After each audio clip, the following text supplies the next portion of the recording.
I'm making a really easy dessert tonight that is great for meal prep. It requires only 3 ingredients, but I'm using 4 because I like it to be a little fancy. I'm using 1 sleeve of these Ritz crackers. They're just original Ritz crackers.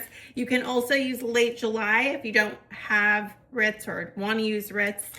Totally up to you. And I'm going to open the whole package to make things easier. And then I'm using some peanut butter. If you want to use a different nut butter or a different brand, that is up to you. You can do whichever one is your favorite.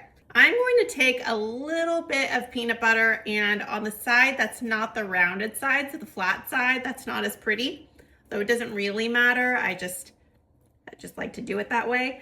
I am going to add a little bit of peanut butter to completely cover, and then using the flat side of this cracker, I'm gonna make a little sandwich like that. And I am gonna repeat with the entire sleeve of crackers.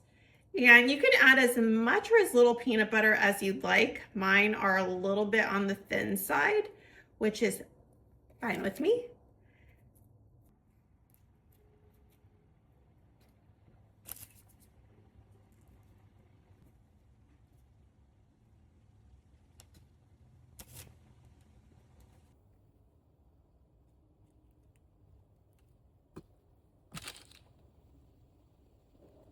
I think another way that you could do with that is much easier is count the amount of crackers and then spread peanut butter on half of the amount of crackers so you have a little bit of an assembly line. I'm doing it the slow and calming way. Spread and add the second cracker.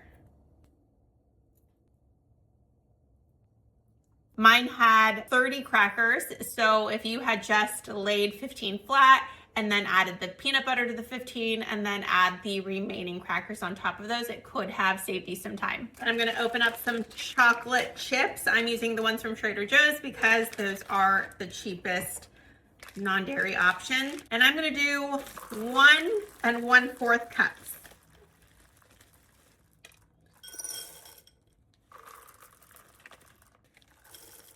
I think I'm gonna actually get a bigger bowl. And you can microwave yours like I'm about to do, or you can use a double boiler.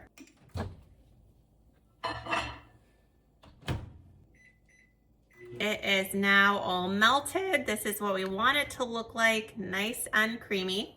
I've got some tongs. You don't have to use tongs if you don't mind your hands getting dirty, but I am going to use tongs for this video and show you what it looks like. I'm going to drop this in there and I'm going to submerge it and make sure both sides are covered in chocolate. So it should look like this. And then I'm going to pick it up and put it on some parchment paper. If you want, you can make yours pretty. Mine will be as they are because I'm going to try to do this quickly. Now all of my cookie sandwiches are completely covered in chocolate, and I have a little bit of these mixed nuts left. You can either chop up your own peanuts or walnuts or whatever you have. These are very tiny mixed nuts, and I'm going to sprinkle a little bit on each of them to give them some crunch. But if you don't have nuts and you want to put some sprinkles, that's fun too. And you can even do a drizzle of peanut butter. If you want to melt some peanut butter and then drizzle it on, that would also be cute and fun.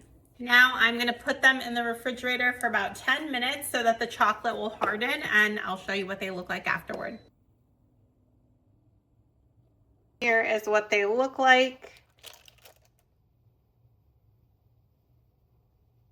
I am going to take one of them and cut it in half so I can show you what it looks like. Here is what they look like. They look so good.